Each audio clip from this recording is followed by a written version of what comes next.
work, one whole day to play. Come on, everybody, wear your roller skates today. It's Saturday, Saturday, Saturday, it's Saturday, Saturday, it's Saturday, Saturday, it's Saturday, yeah.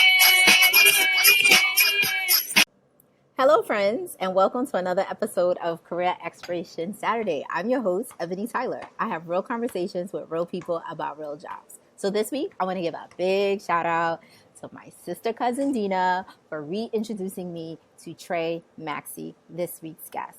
Okay, look, I know that I say every week that I had an amazing conversation, but these conversations are fantastic. I am really enjoying getting to know folks' background, their journey, their story. How did you get to where you are? What happened? We need to be sharing these stories, and that's what I'm doing. So I thank you for watching.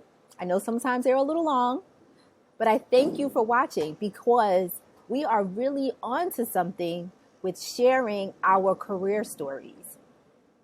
Because Black careers matter, okay? They matter. And how we move in the world of work, all of our accomplishments need to be shared with our young people so that they know that they too can achieve success, okay? And success looks so many different ways, okay? And it's really just, I really enjoy this, okay? I probably said that a couple of times already, right? All right. So look, you want to watch the entire interview with Trey Maxie because Trey's a Morehouse man, and he talks about what it's like being at Morehouse and how many different ways you can show up as a Black man. And I think that that's important. He also talks about educational policy and why it's important that people who look like us, who have our lived experiences, are in those rooms making policy for our children. All right, so who is Trey Maxie? So Trey Maxie has over 20 years in executive leadership positions. He was a former policymaker serving as a member on the Washington State Board of Education, where he worked to advance statewide innovative policies that strengthen outcomes for children and reduce achievement and opportunity gaps in early childhood and K-12 education. So Trey, he grew up in many places thanks to his dad's career in the military. And by age 18, he lived in places as diverse as Alaska, Texas, Japan, Georgia, and Washington State. Trey was inspired by Martin Luther King to attend King's alma mater, Morehouse College, where he earned a BA in political science and pre-law. Trey started his career working for a member of Congress, where he focused primarily on increasing graduation and college preparedness among underrepresented youth. He later helped relaunch the Tupac Shakur Foundation, founded by the late Afeni Shakur to promote arts, education, nonviolence, conflict resolution. For 8 years, he served as their executive director, and he led the development and the growth of the new organization, including strategy, fundraising, staffing, and program design. Trey has also served as the executive director of Powerful Schools, a Seattle-based nonprofit. Powerful Schools was featured by the Department of Education's website as an example of best practice for doing what works in public education.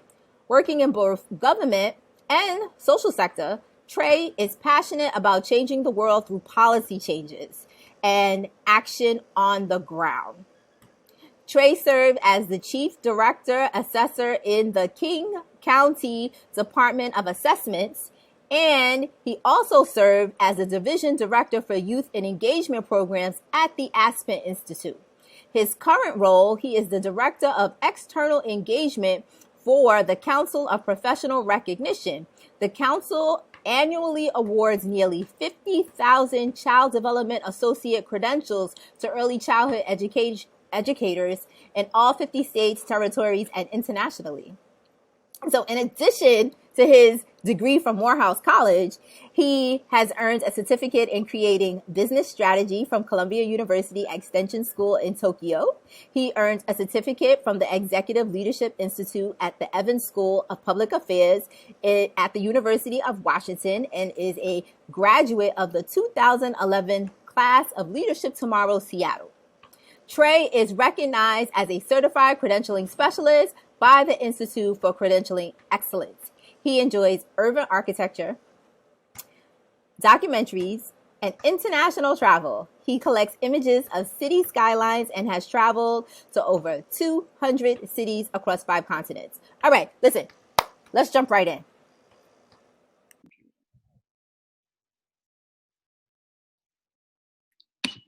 Hi, Trey. How are you? Welcome to Career Exploration Saturday. I'm so glad to have you here today. Yeah, it's great, Ebony. I'm really excited to be here with you. I'm excited about chatting with you, and I'm excited about your work in your next chapter in your life and what you're doing to live with young people across the nation. Thank you. So I always like to start all of my interviews with, tell us who Trey was at 16.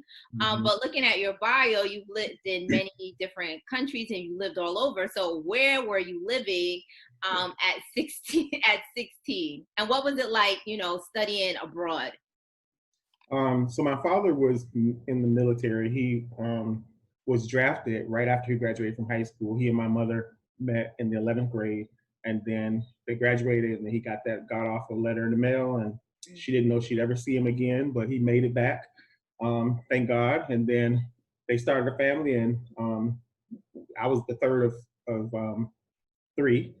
Well, that's obvious, third of 3. I'm the number 3, the only boy. And so by the time I was born, my dad had already been in the military like 10 years. So we lived in different places, as you mentioned, like Japan and Alaska. I was actually born in Virginia, Texas, Georgia. And when I was 16, I was in 2 different places. I was living in Tacoma, Washington, just south of Seattle. My dad was stationed at Fort Lewis at the military base, and I was in high school. And then at the end of my 10th grade year, we got the news that we were moving. So I was still 16, and we moved to Savannah, Georgia.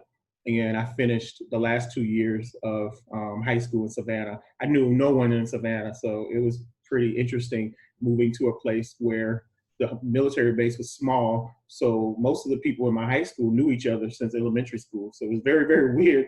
So in some ways, I felt a little outcast because I didn't know these people. Here I am, this guy coming from Washington, Tacoma, which most of them had never heard of Washington State. They knew about Washington, D.C. And then just a different culture, different cliques, different things. So I kind of kept to myself at 16 when I moved there. But I do remember that I wanted to be a lawyer because I always wanted to help people. And I used to really admire both Malcolm X and Martin Luther King. And I didn't want to be a preacher. And so I was like, how do you help people for a career? And I was like, oh, lawyer. So that's the only thing that I knew. I did eventually meet some really good friends by 12th grade. And I had like 2 or 3 really close friends by then.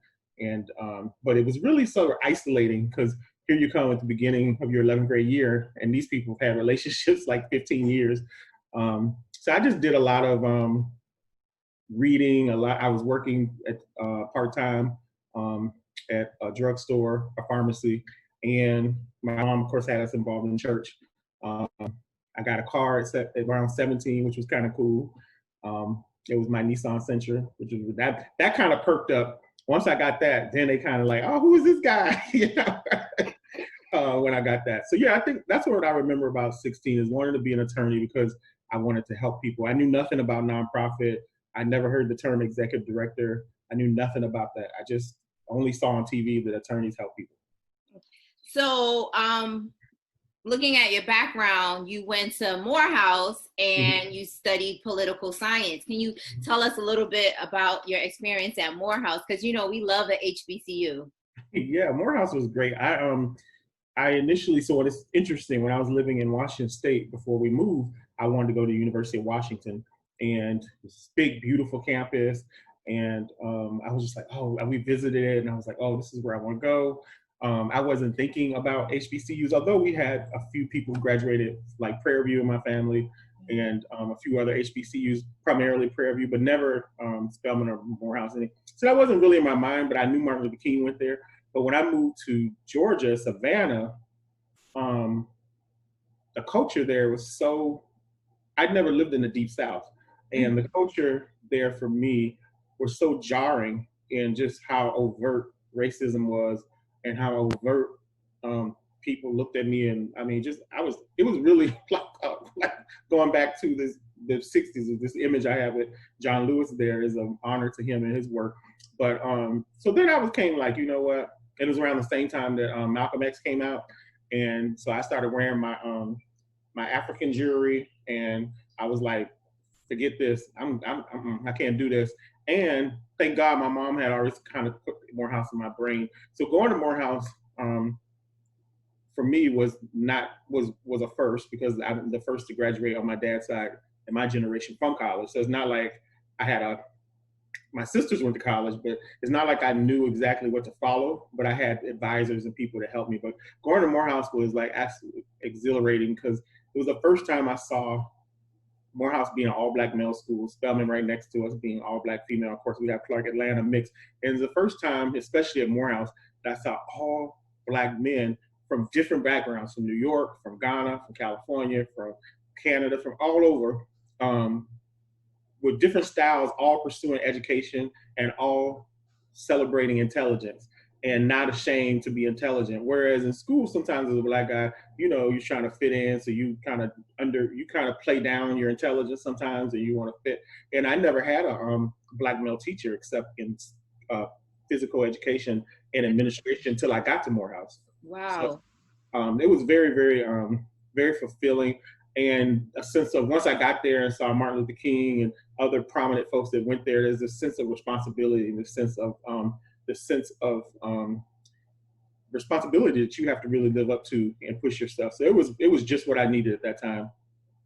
Wow. You know what? I always say, you know, the beauty about an HBCU is that you really get to see how many different ways there is to be Black. Yes. And I mean, at Morehouse, how many different ways you can be a Black man. Yes. That is so true. That is so that is so true. Yeah, because we only see it in one way, which is through TV. And, right. and people think, like, the stereotypes, we even believe some are our own stereotypes that are put out about us. So yeah, I agree with you. It was really, I mean, everything was there. Everything was there. I remember our valedictorian was this guy, and he was from the Bronx. And, you know, he had the New York accent and the swagger and all that stuff. And he sagged his pants. He had the whole look. And if you stereotyped him, you would think you were smarter than him. Like, he wasn't like the nerdy type looking Black guy. He was like, you know, for all intents and purposes, what the streets call maybe thug looking, the way he carried himself and all that stuff. Yeah. And he was our valedictorian. That boy was smart as can be. And I wondered, I mean, he grew up in foster care and all this stuff. And I wonder how many of guys like him got missed in the school system because people wrote them off. Yeah. You know, him off early because the way he looks, the way he carries stuff, he doesn't see, you know. And I wonder how many people wrote him off. That dude was so smart. I fell out of contact with him, but he was the smartest person I knew. And he valedictorian Morehouse, that means you're doing something. Yeah, for real. So yeah, that's to your point, you know. So even different ways to be smart and be Black, right? Because sometimes I think we learn to assimilate because we need to be able to survive in a European culture, and to be able to be like, hey, this is how I talk, this is how I walk, this is who I am, and I can still do the work, I think is really important as well, to preserve your identity and not feel like you have to downplay your identity, whether it be your sexual identity, your race, your style, your swagger, whatever it be, to make others feel comfortable. Yeah, I like that. I'm going to write that down. Preserve your identity. Mm-hmm. Yeah, I like that. So can you share a little bit about how did you transition from being pre-law at Morehouse to getting into educational policy? Yeah. How'd you get there? It wasn't me. So again, when we moved to Savannah, my senior year, one of my teachers said, "Hey, I want to see you after school." And I was like, "Uh-oh, what happened now?" And he said, "There's a congresswoman who's doing it, who represents the area. Her name was Cynthia McKinney. She used to be in Congress. She was the first woman and Black woman elected to Congress from Georgia. I'd never heard of her because I just moved there. And long story short, I got an internship because the teacher said, I think this might be good for you, something you seem like you'd be interested in this." And I was like, "Okay, yeah, I am." So I went down there and I interviewed, and they said, "Yeah, the internship is so long, it's not paid, but this and this and this." And so I came home and I was so excited. And I was like, "Oh my God, I got this internship with a US Congresswoman. Oh my goodness." And I was working my part-time job. And then my dad, I love him to death, but we always laugh about this story. My dad was like, "How much they paying you?" And I was like, "It's free." He was like, "Oh no." He was like, and I only tell this part of the story because it's so important. Right. He was like, "Oh no, oh free, oh no, you don't want to work for free." So I did it anyway. And then when they found out I was graduating going to Morehouse, she had an Atlanta office, which that was like 6 months later, and she ended up hiring me. Wow. And so when I went to Atlanta as a freshman, I already had a job working in a member of Congress office. And so I went to school, and then I would go there around 3 to like 6 and then do weekend stuff with them. And it was through working for the Congresswoman that I began to understand that you can change communities through not education, but not only education, through policy, through advocacy, and all of that. And it was like a whole new world opened up. And I was like, "Oh, okay, it's not just attorneys that help people. And in fact, that's not really what attorneys do, depending on the type of attorney." So it was more like someone seeing something in me and then lead me to an opportunity. And then thankfully I didn't listen to my dad, and then I started working for her, and then I stayed there for 6 or 7 years. So even after I graduated from Morehouse, I moved up, and then came to DC and did some stuff in her DC office and all that. So that's where that intersection came for me around policy and education and that kind of stuff. And I never went to law school because I realized it's really not what I wanted to do. It's what I thought I wanted. I thought it was the outlet to accomplish what I wanted to do, but I realized this was really more of the outlet for what I wanted. So it was the experience that you had actually working and applying what you're learning at the same time that helped you make a decision. Absolutely, you've got it right, 100,000%. Now, can you share with us about why is it important, and like why is it important for Black people to be in those rooms, creating, crafting, being a part of the policy making for our schools and for our children? Well, so you might get to this question, but at another point, I was on the State Board of Education in Washington State later in my career. And so we were responsible for setting education policy for the entire state, the graduation requirements, the number of days, so forth, so on. And a lot of critical decisions are made. Now, the local districts are making decisions about curriculum and carrying that out, and that's just as important. But when you think about local or state or federal, someone is making a decision about what information they want your child to know. Somebody's making a decision about when they think your child is proficient in that information, and somebody's making a decision about whether your child is going to succeed, and if they're not going to succeed, why. And so if we don't have people that have voices that are diverse from various standpoints, giving a point of view that maybe a homogeneous body might not see, then that the result is going to be more slanted to what the homogeneous body believes is important for children. So I think that is so critical. And I've been in those rooms where those decisions are made. I've been in the rooms where I'm like, I can't believe this. And I'm the lone one. It's like, y'all don't see this, but they really don't. And sometimes they do, but sometimes people really don't mean harm. They just don't have a relatability to your experience. And so they're making decisions based on what they think are important. I think it's interesting. It wasn't until I moved to Georgia that I even heard of John Lewis, which is a shame. And that was when I was 16 years old. I had always heard of Martin Luther King, but I never heard of John Lewis until I moved to Georgia. And so that's a shame. Why is that? Why is it in history, somewhere in the books, it was Martin Luther King, and right next to him marching was John Lewis and David Abernathy and a whole bunch of other people that were critical to the movement. And the reason I think I never heard of Bayard Rustin. Bayard Rustin was an openly gay Black male who organized the March on Washington, who was very good friends with Martin Luther King and was the whole coordinator of the March on Washington, everything that was surrounding it. And so the fact that I never heard of these people till later in life is really a disservice, because one, it means that I love Martin Luther King, he's great, but nobody can do everything alone, right? So he had help. He had this person organize this person do this, and two, it means that if I'm getting more about certain European history and the Civil War and all that, and I can name all the generals, or I used to be able to, and all that, you're giving me all of that, but you only just give me Martin Luther King, and then you might say something about Malcolm X, you may not. That's really a disservice to the history of African Americans in this country and people who have paved the way for us to move forward. So that's just a long way to say that people are making decisions about what your child is going to learn, and then when they know they learned it and how important it is, and if your child learned it. Yeah, it's so important that we are in those rooms. So can you share a little bit with us about what your work is now?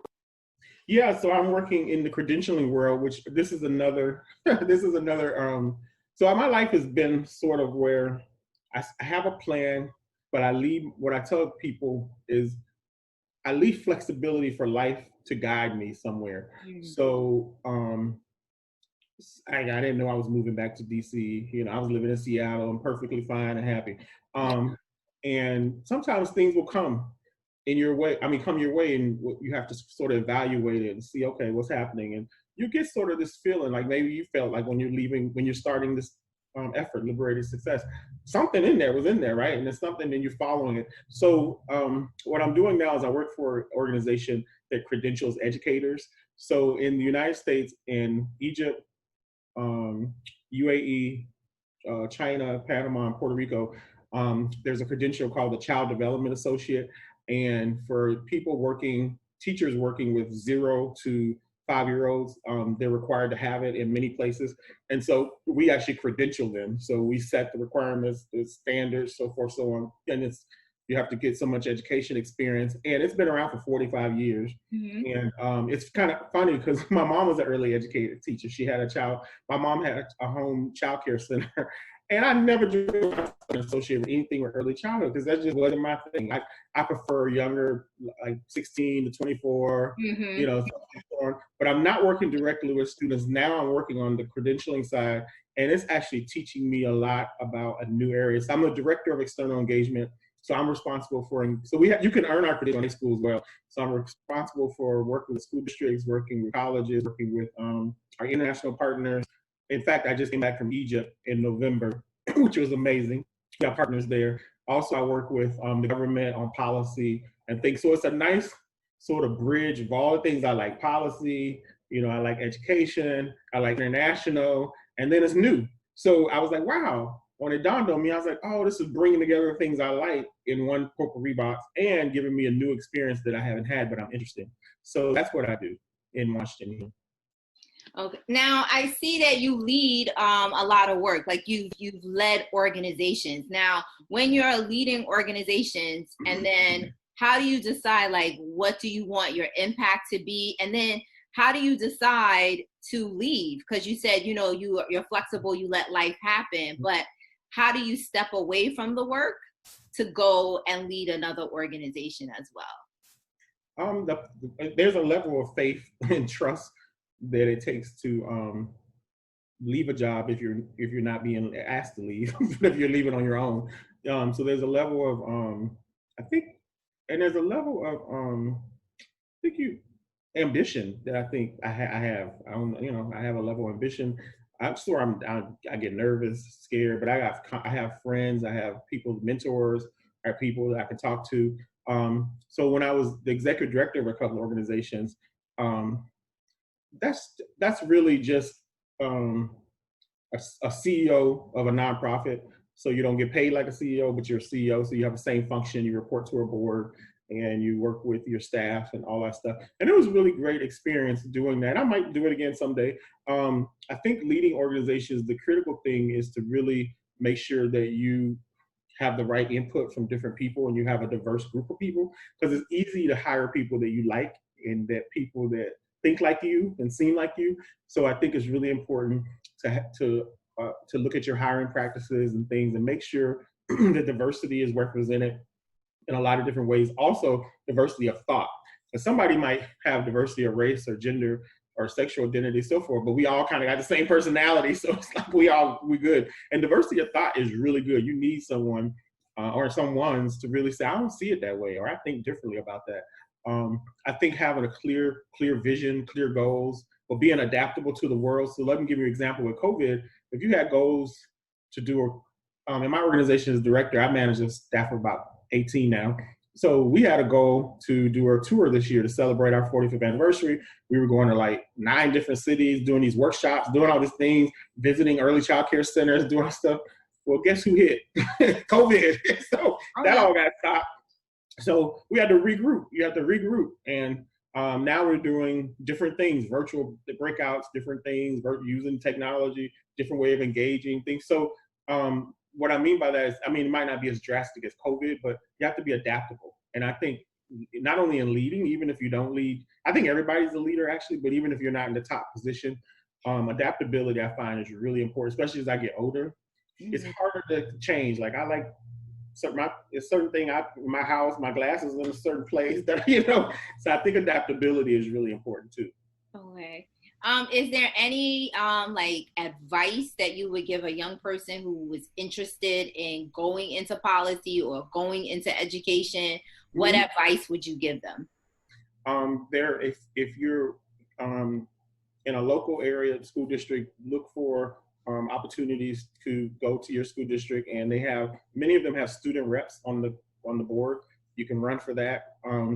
Some of them have volunteer opportunities. If you're looking at the state level or federal level, meaning Congress or your state legislature or in DC City Council, a lot of them will have internships. So I think internships, also write letters. So if there's someone that's doing something that you see and you're like, I admire that person or that teacher or that superintendent or that businesswoman, take a chance, write a letter or email. Today we didn't have email back in my day, but however you want to communicate, email from your heart and take it. And if they never respond, so what?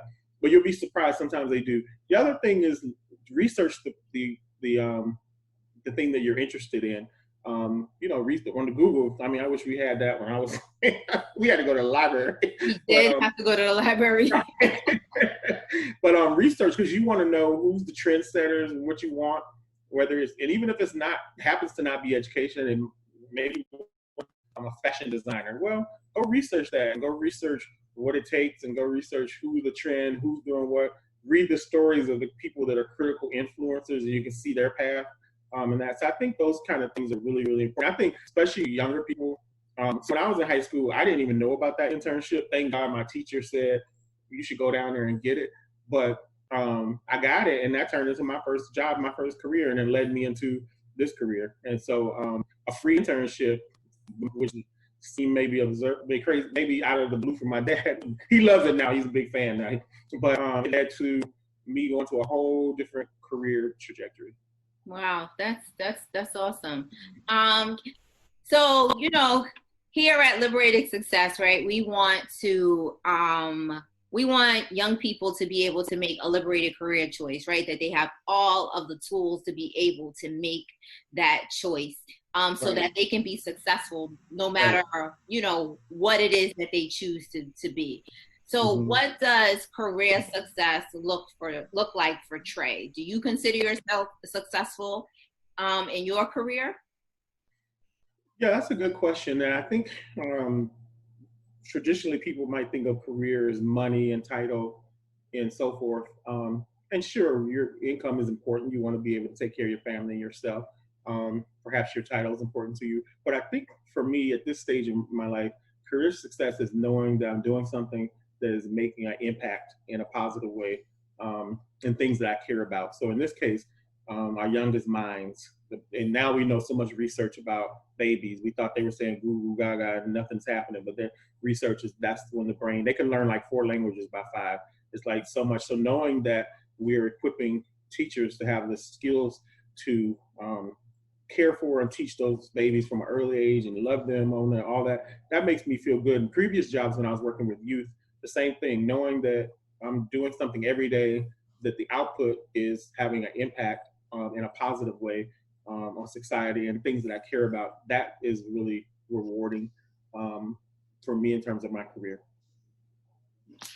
All right. So final question. Is Okay. there any project that you're working on that you want to plug? How can people support Trey and the different things that you're doing? Can we follow you on the social medias? Is there any, are you on LinkedIn? I mean, I feel like you're a person that I would want to connect with on LinkedIn. Yeah, of course. So I'm on LinkedIn, I'm on Facebook, and I'm on Instagram. That's my three things. So it's Trey Maxie, my name. There's no Y, so it's TRE and then MAXIE. So I don't have a Y in it. TRE MAXIE. And I'm the only one that comes up on LinkedIn, Facebook, and Instagram. Although I don't do a lot on Instagram. I'm trying. I'm more of a scroller. I rarely post. I just be watching what people are posting. I post a little more on Facebook. But yeah, you can reach out to me there, and however I can help, I'm willing to help if you have questions. And just know that, believe in yourself. Like, no matter what you're going through, who you are, how you are, learn. And the way you learn to believe in yourself is look at yourself in the mirror and say, "Self, I love you," and I think that's really important to really start to foster self-acceptance and self-love, because we all wrestle with that, I think, in different ways.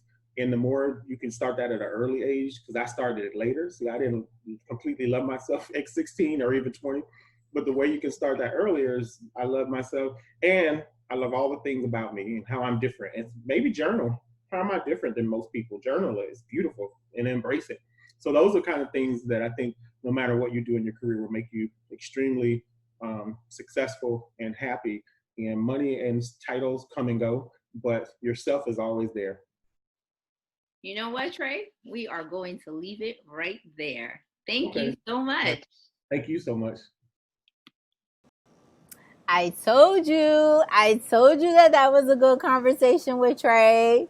So look, I love that Trey said that there's so many different ways to be a smart Black man. Look, the valedictorian story, how many times has folks' internal biases have sized up someone and put them in a box? Look, this guy, Bronx accent, right? Valedictorian of Morehouse. Who knew? Second thing, the sense of responsibility to push oneself. I think that is the secret sauce at an HBCU. I could be biased, but I did go to a PWI too. I did go to Hofstra. I'm just saying there's something special at these HBCUs. Third, we need to preserve our identity. Look, I have never been one for assimilation, okay? I think showing up our full self is important, and that we need to allow our young people to show up their full selves. But we do need to teach them how to navigate different places, right? How to navigate different spaces. And that's important. And that's part of what liberated success is about. And lastly, what hit home for me with my conversation with Trey was that internship story. I've been talking to young people who have shared that their friends have had to make choices between taking an amazing internship or working just so that they can have some money to buy clothes, to buy supplies. Okay, look at what Trey's internship did for him. A teacher said, "I think this will be good for you." Dad was like, "Unpaid? No." Trey was like, "I'm going to take this." Took the unpaid internship. Got a job when he moved to Atlanta to go to Morehouse. And then worked there after he graduated. Now, there's other parts to the story, and the conversation kind of like didn't flow that way. But I know that job at that congresswoman also propelled him to be able to go into nonprofit spaces, right? And like Trey said, look, you can reach out to him. He's on LinkedIn. He's on Facebook. He is on Instagram. So Trey Maxie, thank you and welcome to the Liberated Success community. Now, the internship piece, right? Let's get back to that. We are launching Liberated Success, Liberated Problem Solvers. Okay, this is our pilot program, right? And I need you to be a part of it. I need 3 more mentors to donate 1 hour of their time for 5 weeks, where you will be mentoring young people virtually about your industry. Okay, so this is an opportunity for them to do some career exploration. This is an opportunity for them to work in teams and develop some skills that are needed in the work world, especially now that we're doing a lot of virtual work, right? This is a chance for our young people to build community. And this is a chance for you to give back. This is a chance for you to share all that you have learned, right? And to give to young people. Because I think that it is important that young people see themselves in their journey. Okay? That's where I'm at. I'm in that camp. And then I'm also in the Trey's dad camp that interns need to be paid, right? So shout out to Patricia, Deborah, and Monet for this week's donations. Okay. We still need to keep these donations coming because once we get these three more mentors, we then need to make sure that we have enough money to be able to give the kids a small stipend for their 5 weeks. Okay? And I need you to help me with that. So again, that is always going to be through the GoFundMe because that's where that lives right now. So GoFundMe link is the first comment on Facebook.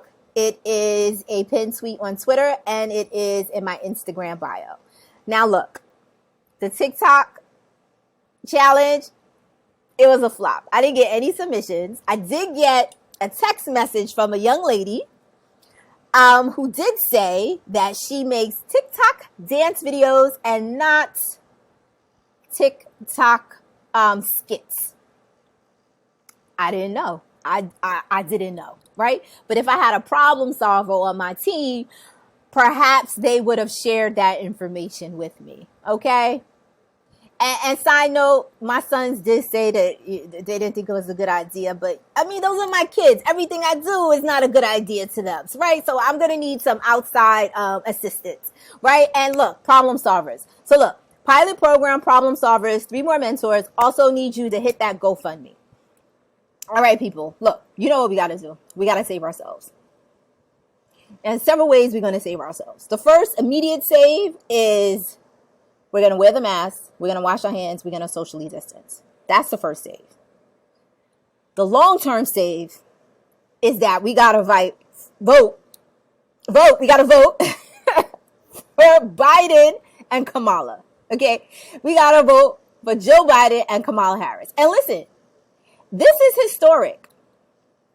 This is historic because we could have the first vice president of the United States who is an HBCU graduate and a Divine Nine member. That alone is historic, okay? And we need to be a part of that, right? Because that's all a part of us saving ourselves, right? All right, so listen, people. I've kept you long enough, and I appreciate you for watching these videos all the way to the end. I know sometimes I'm a little long-winded, but look. All Black Lives Matter. Wear your mask. Socially distance. Wash your hands. Vote. And also, this is a time where we just need to be a unified front. We really do not need to be posting stuff about Kamala. Like, she's not coming to your house. She's not eating food with you. She's a brilliant woman, and she's very capable for the job. And we need to get behind her. All right, look. All Black Lives Matter. See you next week. Bye.